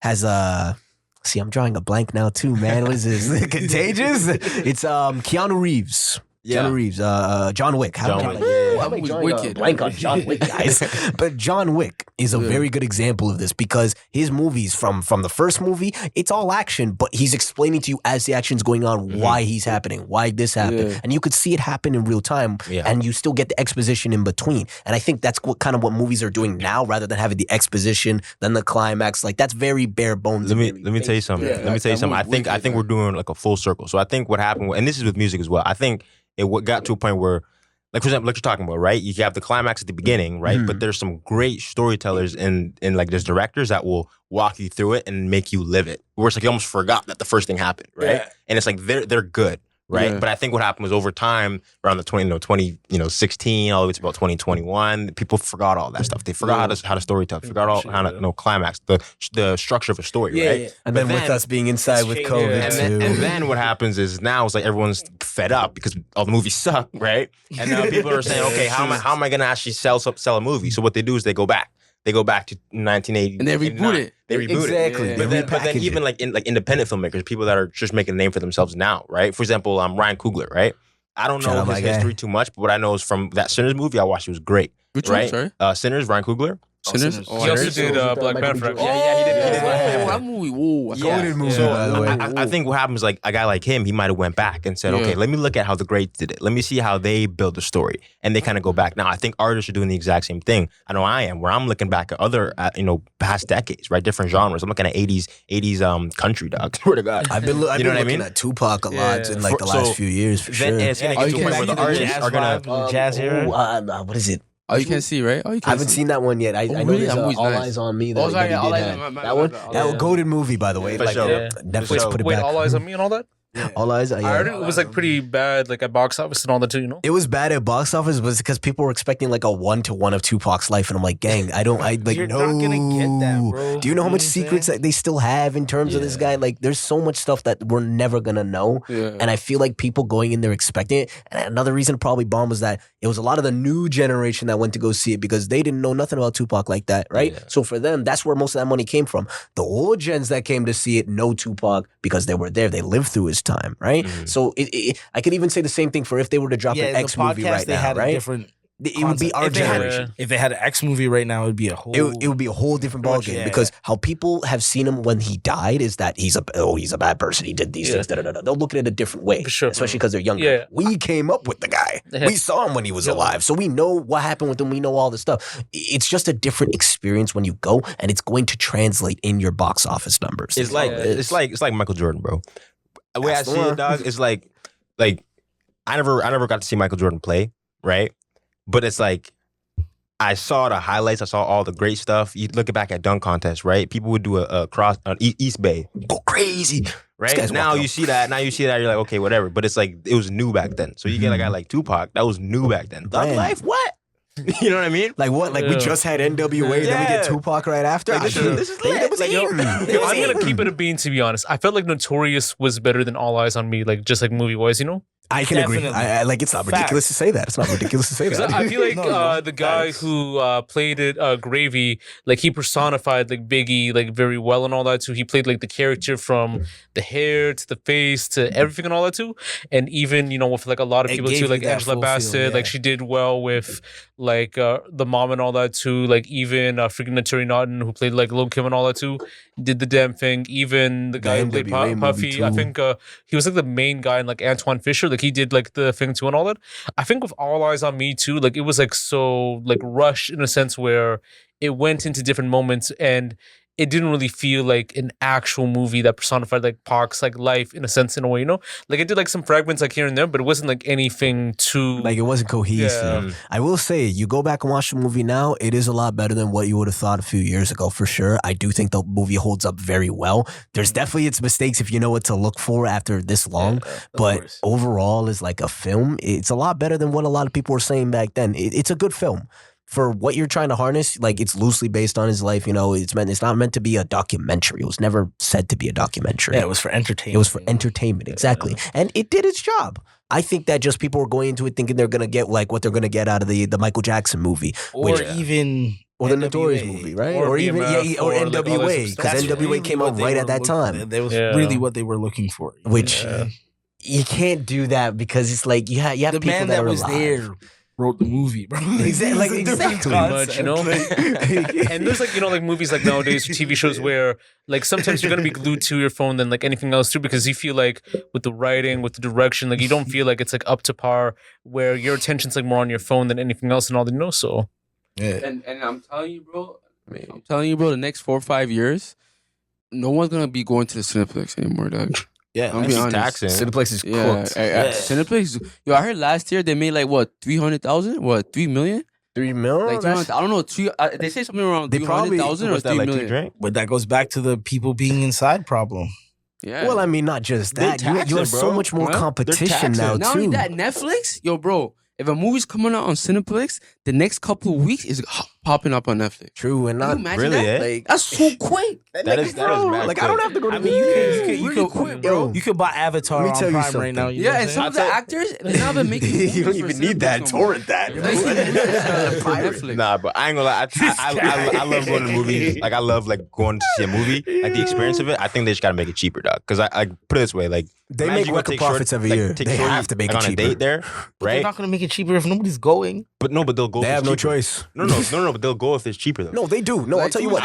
Tuesdays, They But make a that's hell of a Tuesdays, bro. lot What of are you doing money. on Tuesday, That's what's bro? keeping their business. You're doing something on Tuesday. But Like that you're not gonna should go. be their normal price. Because think about Exactly. it. If this continues like this, I'm telling you, Cineplex is gonna go from movies to just being a popcorn company. Okay, that's all they have. Like AMC. You know AMC? Yeah. AMC Yeah, no more. popcorn. AMC. When did AMC's they go? Gonzo. Like, going on Whoa, I 5 don't. years now. Yeah. Yeah. I think Cineplex. But next. see, Cineplex is doing their thing because they partner with Rec Room, so they It's gonna only live a going to little. hold them down gonna for a live a little little. while. Eventually, Rec But Rec Room. Room already took over the Palladium situation, bro. True, but Come Palladium was on. cooked like 10 years ago, But right? Palladium's still Like- alive. We like arcades. Come on, man. I'm not disagreeing. I'm just saying. We got Palladium pop-up- was played out. We got ages arcades ago. we got arcade bars popping up all over the place. There's and just a stuff lot like that. more It's never gonna- competition. Like, I don't like, know, For man. example, I don't know. Cineplex I'd go Rec to a Room, movie. they're not gonna lose. No, I right could now. go to a movie any day. Like I love the Yeah, vibe of a Cineplex. movie. Cineplex is Cineplex Rec Room. Yeah, it's one vibe. Well, now, like I know they still have their separate ones, but I feel like they're going to start No, combining. still a lot one of vibe. these. Even still one like vibe. this, yes, Even the standalone ones. yeah. Uh-huh. All the Cineplex. So they are just Rec they, Room. they probably have majority ownership of the Yeah, company. Then they probably bought it And out. now AI is coming, so I Yo, really don't even think get me I really started. think it's gonna be way different, dog. They're gonna start making their own movies, their own systems. Yo, and that- I shit. think the next one they you have gotta to do have gotta like some be like AI. marketing incentives to kind of bring back that viewership too. Like even like the 3D glasses too. Like I remember back in the day too, like people were excited to use like those like 3D glasses like for the films and all that. When and Spy all that, too. Kids came out, man. Then, Yo, like, life is like I different. remember Life like is you know like the different, red bro. and like blue ones and all that too, and then it turned to like The black all ones. black and all that too. Yeah. I think they should do that now. I think because it brings more of a nostalgia, like throwback and all that in a way, I think because like not only does it help within branding, but it helps, within the idea of wanting to see the film too. Like even like making like film specific, events where you can only see it with the glasses, like not like through, the optics of the screen and all the two. Oh, regular That'd be lens. cool. Yeah. Regular, degular, like nah, that's true. But like, I feel like we need to like think the theaters actually need to take a more dynamic approach and go for the full experience. So, like, the Dome in Las Vegas. Woo, that's We Damn. need to see more of those experiences bro, you know how much and that shit is, though? dynamics. It's expensive, but yeah, like $1 billion. And the electric bill on top of that. I'm not trying to see my hydro go up like $300 extra because know, some guy bro. paid $2 million to see his face on the goddamn thing. No, brother, hell no. But look, if I'll it's tell you our what. face, we ain't complaining. Like, no, if it's my face, I'm not complaining. I spent the bread. If anything, I'll be upset if I don't see it. But like for me, I feel like Toronto is a city that could have that. I just think we already have so much here. I think if you put one of those in Vancouver, bro, you're already gonna change the dynamic of the entirety of the music scene just by doing that alone. But like he said, we don't work enough interconnectedly for that to even make a benefit. Yeah, right now, Alberta trying to leave us, bro. Listen, Doug Ford, if you're watching this, Doug Ford, I need you to talk to these premieres and I need you to get us some like real music networking here, man. Like, come on. So yo, Calgary, hit us up. Vancouver, hit us up. Or I'm going Manitoba, Windsor, Alberta, especially they got hella people out in Alberta PEI, right now. yo, I want some fries from. I want a poutine from PEI. I'm trying to come over there. He's low-key. I want to come over and get a PEI poutine. Yo, beaver I want tails to get from like out a there, dinero different. from like what, like Nova Scotia and all that too, you know? Yeah, you know what I'm saying? Like, We gotta travel and go eat, man. I heard right now the best poutines are Montreal or Quebec. I don't know. I can see that. Yeah. I would definitely say I ain't even Montreal giving like them top that. two. Like I said, top I two need that easily. PEI poutine. you know what I'm PEI saying? and like Montreal top two. I need that PEI poutine. PEI Montreal top two by far. Yeah. In all of Canada by far. Yeah, they got the potatoes over there, man. Yeah, no, they got the russets over there, man. Come on, it's good stuff. I heard like Newfoundland has like some good like seafood and all that too, you know? So Yes. Ooh, some good haddock from there. yeah, or like a lobster roll and things like Yo, that. don't too. even Like, get me yeah. hungry now, man. Yeah. Oh, you Saying know Swiss Chalet's I'm the getting place some after this. food after this. I'm telling you what. Swiss Chalet is the place. I'm going to Steele's and Kennedy. That's exactly where I'm at, bro. Yeah. That's my boy. Oh my god. Bro, but like this like area too is like pretty interesting too because you get like a lot of like good Asian food and like on the east side you get like some good stuff like here and there too. Need some Like I think with Toronto, like this is like off topic too, but like you can get like good food from like anywhere and all that too. Whether you're getting Jamaican food in the West End, you're getting Asian food like in the East End and all that too. There's a couple spots generic- around yeah, here that pretty have much. some good food. Yeah. Running. You know what I'm saying? Yeah. I know a nice Jamaican spot on Wellesley, bro. I ain't gonna lie, it's good. Drop a low. Yo, I'll do that. I got you. But nah, genuinely, like there's a lot of food places out here. I don't know how we got the food from movies, you know, but I ain't hating. It do be a melting pot out here. We got a So, lot going on. yo, quick thing, like is seeking like a 9 to 5 or attaining like education through schooling more of a better approach to attaining success, or do you feel like with what you guys are I doing can right now, definitely answer this one. or with what you guys are doing like right now, do you think like that's like a better way to attain it in a way? You know? Let me tell you.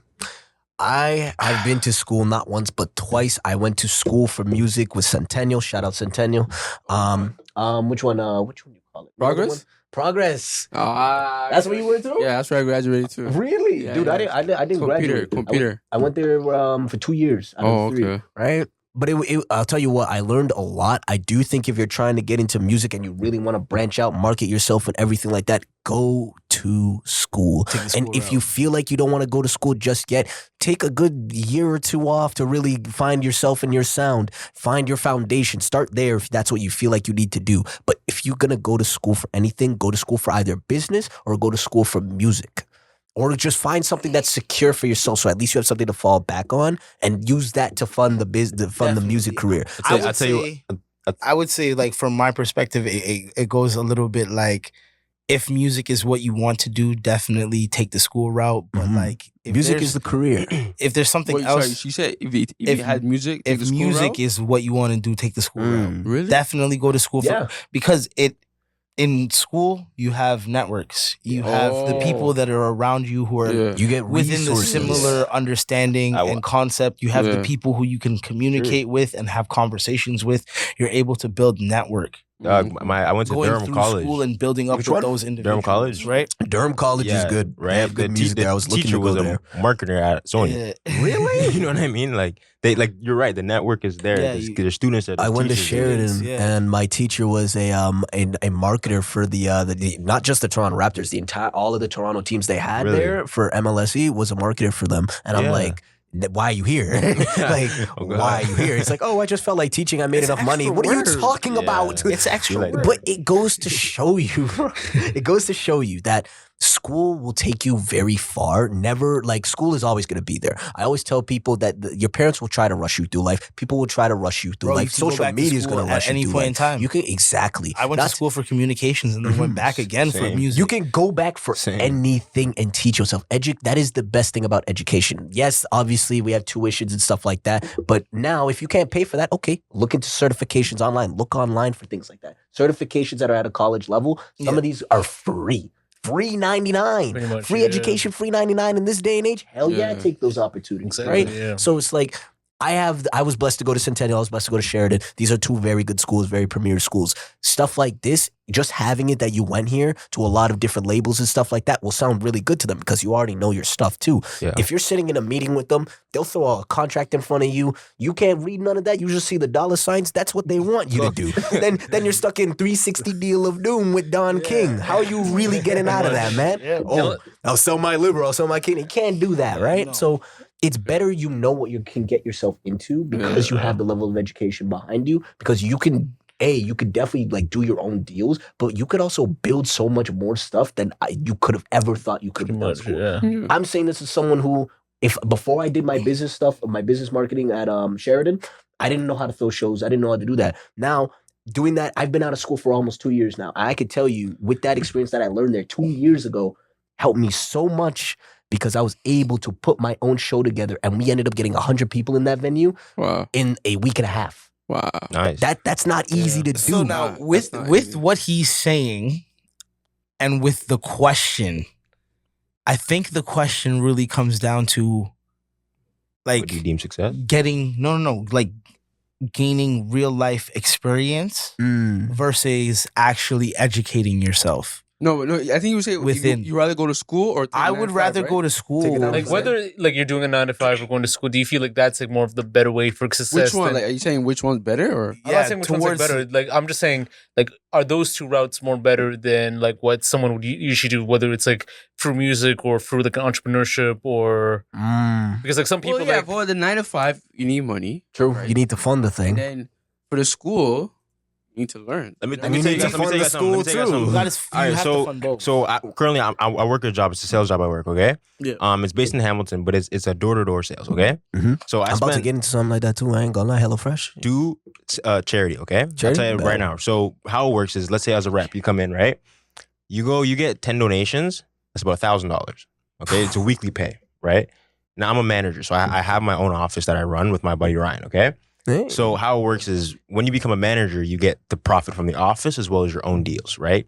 On a consistent weekly basis, you can bring home about $3,000 a week, Ella bread. right? Now the thing is what it does is for me, right? I'm trying to have my own label at the end of all this. So now you have experience, right? Managing people, managing funds, having someone higher up from you, having to get take orders from them as well as just having managerial and business sense. Mhm. So you also go put school with that.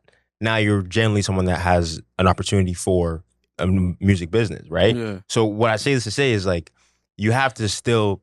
It's all one plan. My dad always says you can't have a plan B because then your It's all plan A one doesn't plan. really mean anything, right? So Amen. it's all one plan, exactly. So now it's like you have to put yourself in a position where, hey, what am I going to learn here? How am I going to use it to my benefit, right? It's all But you about also the have to- value it brings Exactly, to you as and you a have to person. know what your end goal is and work back from that, right? As Exactly. much as we want to kind of figure things out, we're still doing that. up and be Drake sized. Yeah, you don't know what to do with that. You don't even know what to do with that, right? I don't know what to do You with don't that. know what yeah? you're about to do for the next know what I 10 mean? years. Stop this. Man, what do you mean? I'll just open up my mod menu, give myself. Come on now, man. But that's the thing. But you gotta have the end in mind and work back from that. So if we're back to the question, right? In terms of having a 9 to 5 or going to school, dog, both, right? Both, and it's all about balance. You know what I again. mean? It's balanced, right? Yeah. So you know, I went to Durham for a semester. The reason why I had to go is because for my job they didn't allow promotions unless you weren't a student because it was a time thing, right? But the thing is, like you said, you can always go back.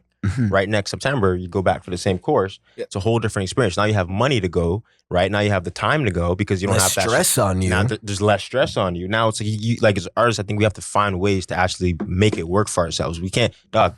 Before I started working the job, I would be broke as hell, dog. I'll go to Florida for like 2 weeks to visit my brother, and I'm there penny scraping. But I'm in Florida, so I'm happy. But it's like, dog, you can't be doing that. Yo, hold on. Penny scraping in We're not Canada. gonna go off penny over scraping. that. Did you read what this man just said? This guy said he's an artist penny scraping in Florida. I'm fighting you. First off, how did you even, yo? Bro, you in Florida as a musical individual. You better be working, bro. I would have booked like 7 shows. Hear me out though. What I was doing, I was filming content every day. So my brother, he had his car from, he took his car until about 2 o'clock in the middle of the day. So after that, I would take his car, drive around Florida. But before I could even take the car, I was on the bus. I got figured out the bus schedule around there, so I could go film content. I actually have a video I'm dropping soon from that time frame there. So drop it today. Can't be tempted. But like you need to know what you're going there for. I was going there because I knew, okay, I'm gonna visit my brother. I get to visit him, but I also get to shoot content. I bought a tripod. I bought a nice camera. I got the whole 9 yards, and it's like it's the same thing. As much as I lost money going, right, wasn't the best decision.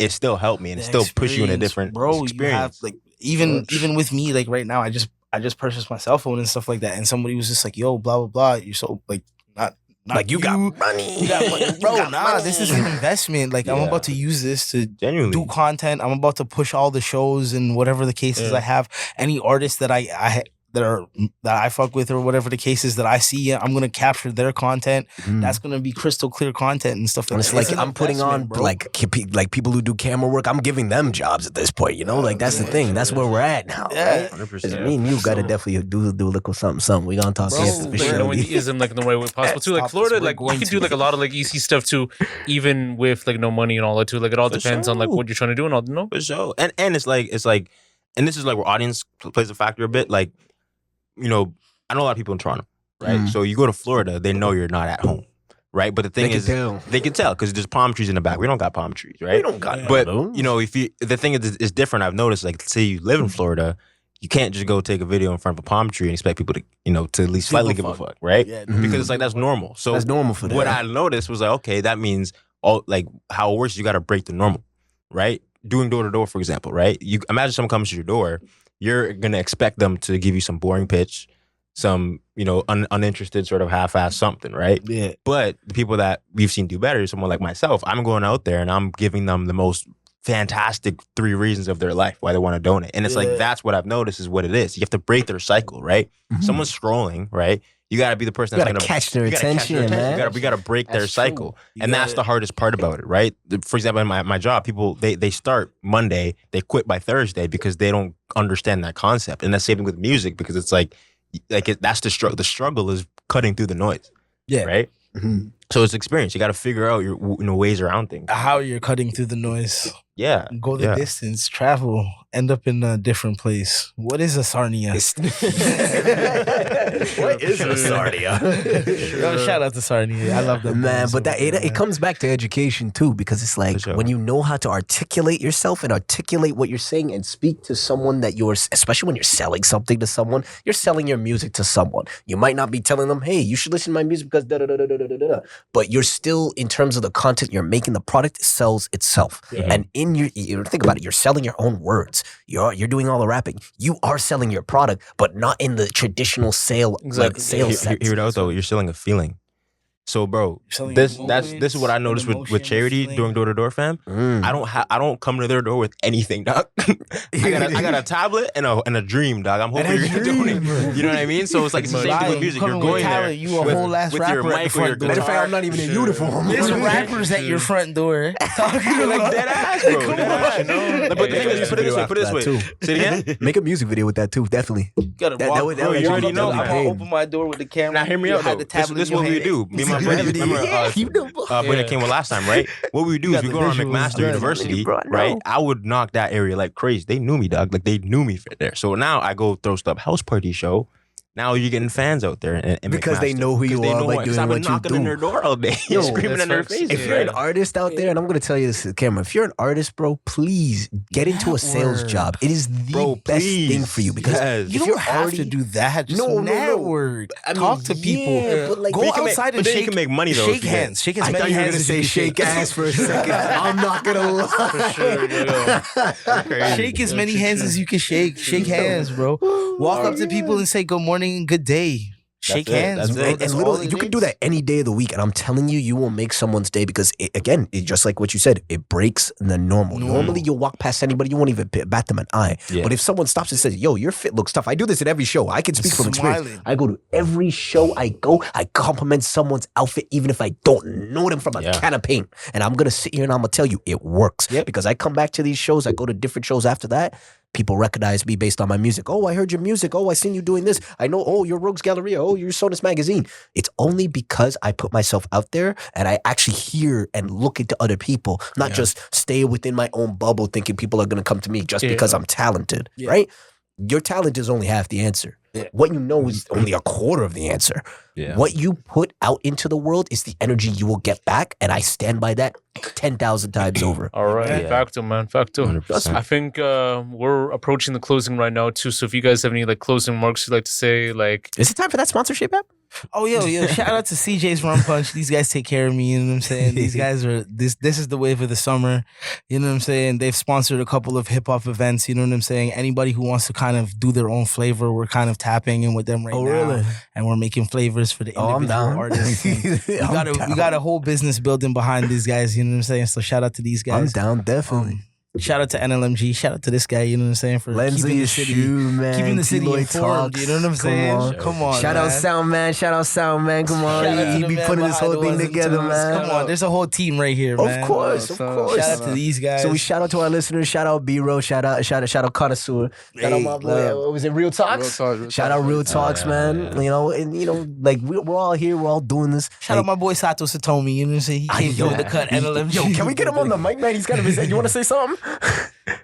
Just want to say, yo, tap in, don't tap out, touch grass so that you get money. We're on TLOY Talks. Bow. It's Sato from NNMG. Yo. Shout out the guys. Shout out the guys, man. Yo, I gotta tell you, man, with what I'm seeing in the city now, with what, like, this brand, I already said it from when I was on here 2 years ago. I said, this is our Canadian version of a much better, like, well put together, what do you call it?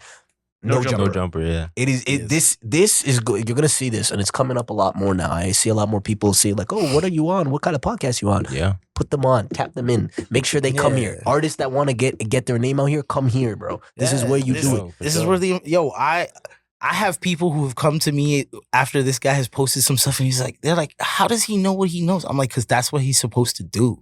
Yeah. What do you mean, how does he know? Like, how do you? I wish half of you motherfuckers knew half the shit. You know this how guy much, knows. how You know far what we I'm would be saying? if they did. That's why Trust they gotta me. tune in. Tap in, bro. But see, this is what artists gotta do more of. Come on the camera, drop the ego, drop all the like still flash out, pop out, do your thing. But like still come and show like yourself, who you are as a person behind the mask, the artist, everything. Show who you are. Come and chat to people, man. Have a conversation. That's all it is. Yeah. I mean, in closing, you know what it is. You know what it does. It's your boy Connoisseur Ghost, NLMG, CJ's Punch, TLOY Talks, you know what I'm saying? My guy Lens, Yashu. Oh yeah. But yeah, it's Bureau. You know, the one and only. We're back on TLOY Talks. RealTalksYT. Hope you guys enjoy the podcast. Shout out to TLOY. Shout out to the guys.